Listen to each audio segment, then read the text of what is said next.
మొట్టమొదటిసారి ఒక వ్యక్తి మనకి భూమి త్యాగం చేస్తున్నాడనంటే పూర్తిగా నష్టపోకుండా తిరిగి ఆ వ్యక్తి కూడా ఏదో లాభం పొందే విధంగా ఉండాలని ప్రపంచానికే ఆదర్శంగా ల్యాండ్ పూలింగ్ విధానాన్ని పరిచయం చేసినటువంటి నాయకుడు మన నారా చంద్రబాబు నాయుడు గారని తెలియజేస్తున్నాను. రివర్ లింకేజ్ నదుల అనుసంధానం ప్రాజెక్టు ఆయన రాజకీయాలు మొదలుపెట్టినప్పటి నుంచి ఆయన మైండ్లో ఉన్నటువంటి ప్రాజెక్టు. వాజ్పేయి గారితో ఎన్డీఏ ప్రభుత్వంలో ఉంటే ఎన్నో సందర్భాల్లో ఆయనతో చర్చించి నదుల అనుసంధానం, అక్కడ గంగా నది నుంచి మన కన్యాకుమారి వరకు ఉన్నటువంటి నదులన్నీ కూడా అనుసంధానం చేయాలని ఎన్నో సందర్భాల్లో కేంద్రానికి ఆ నివేదిక తీసుకొని వెళ్ళారు. అది క్రమేపీ కాలం మారుతున్న కొద్దీ మరుగున పడిపోతుంటే రివర్ లింకేజ్ ప్రాజెక్టులు మళ్ళీ మొన్న చంద్రబాబు నాయుడు గారు మోదీ గారి తాలూకా ఆధ్వర్యంలో తీసుకొని వచ్చి మళ్ళీ అది పరుగులు పెట్టించే విధంగా రివర్ లింకేజ్ ప్రాజెక్టు కూడా ఈరోజు ఊపిరిపోసినటువంటి నాదుడు మన చంద్రబాబు నాయుడు గారని తెలియజేస్తున్నాను.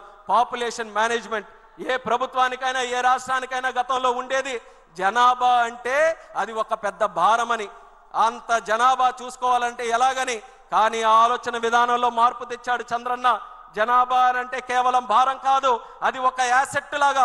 మనకు డబ్బు ఎంత ఉంటే ఎంత బలంగా ఉంటామనుకుంటామో, ఎంత జనాభా ఉంటే అంత బలం ఈ రాష్ట్రంకి జాతికి ఉంటుందనే ఆలోచనతో పాపులేషన్ మేనేజ్మెంట్ విధానానికి కూడా ఈరోజు మరొకసారి శ్రీకారం చుడుతున్నారు.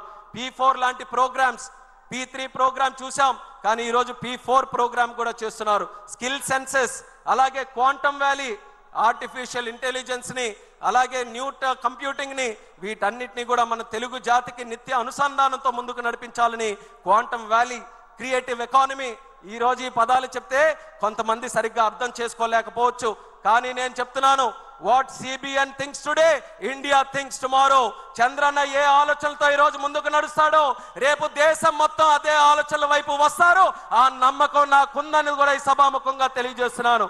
రేపు మీ ఇంటిలో రివర్ లింకేజ్ గురించి, క్వాంటమ్ వ్యాలీ గురించి, స్కిల్ సెన్సెస్ గురించి, P4 గురించి ఒక 2-3